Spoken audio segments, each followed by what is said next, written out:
আসসালামু আলাইকুম, আপনাদের কি অবস্থা? ভালো আছেন আপনারা? আলহামদুলিল্লাহ ভাই, ভালো আছে। আপনি ভালো আছেন? এই তো আলহামদুলিল্লাহ ভালো আছি। দেখে বলবেন যে এটা কয় নাম্বার ইটা এখানে ইউজ হইতেছে।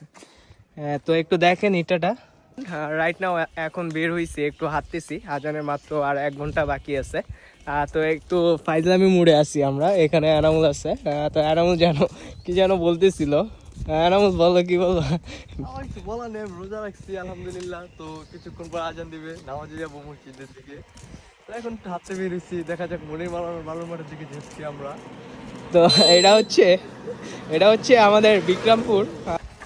আর আজকের ওয়েদারটা মাশাল্লাহ খুবই সুন্দর। এখন আমি যাচ্ছি মনির মাওলানা, ওনার বালুর মাঠে। ওইখানে যাব, ওইখানে সম্ভবত একটা মাদ্রাসা উঠাচ্ছে ওনারা, এটা দেখার জন্য যাব। এইখানে আপনি শুধু দেখবেন যে কত নাম্বার ইট এখানে ইউজ হইতেছে। এটা আপনাদেরকে আমি দেখাবো এই ভিডিওর মাধ্যমে, এবং কমেন্টে আপনারা জানাবেন যে এটা কত নাম্বার ইট। আপনাদেরকে 2টা ইট দেখাবো আমি।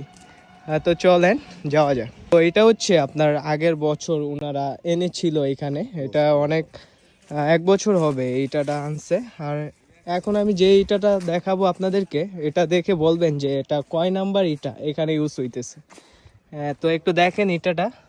এই ইটাটা দেখে আপনারা হয়তো বা বুঝে গেছেন এটা কয় নাম্বার ইটা হতে পারে। আর এখানে বালুটা ইউজ করতেছে। তো বালুর সম্বন্ধে আমি বেশি একটা জানি না।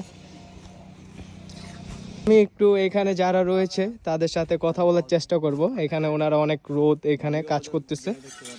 তো আসসালামু আলাইকুম, আপনাদের কি অবস্থা? ভালো আছেন আপনারা? আলহামদুলিল্লাহ ভাই, ভালো আছে। আপনি ভালো আছেন? এই তো আলহামদুলিল্লাহ ভালো আছি। তো আপনি এখানে কয়দিন হয়েছে কাজ করতেছেন? আমরা আজকে 3 দিন হয়েছে ভাই। এর আগে এক গ্রুপ করে গেছে, আমরা আজ থেকে 3 দিন আগে আসছে ভাই। আপনার নামটা কি? আমার নাম মোহাম্মদ নাজমুল হক। আপনার বাসা কোথায়? আমার বাসা হলো নাটোর বাগাতিপাড়া থানা, গ্রাম ধুলাউড়ি। আপনারা সবাই রোজা রাখছেন এখানে? ভাই আমি একটু শারীরিক অসুস্থতার কারণে আমি রোজা রাখতে পারিনি। এই যে 2 জন আছে। তো এখানে আপনারা দেখতে পাচ্ছেন অনেক পরিমাণে তাপমাত্রা এখানে। তো রোজা রেখেও কাজ করে যারা, তারা বুঝে যে রোজা রেখে কাজ করতে কি কষ্ট। তো কি করবে ওনারা, কাজ তো করতে হবে নাকি?